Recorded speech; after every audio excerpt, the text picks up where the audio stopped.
الحلقة الماضية من مسلسلنا المفضل المؤسس عثمان غاب عنها العدو البيزنطي، وحاضر فيها العدو المغولي بقوة. فأين اختفى البيزنطيون ومتى سيظهرون مجددا؟ السلام عليكم أعزائي المشاهدين ومرحبا بكم في فيديو جديد.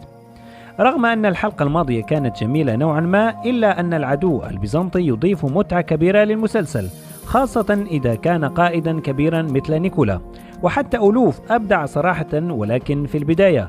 أما في الحلقات الأخيرة فأصبح مجرد كركوز، تارة تحركه السلطانة اسمهان وتارة نيمان. الآن نحن ننتظر العدو الجديد للسيد عثمان الذي سيكمل معنا الحلقات المتبقية من هذا الموسم.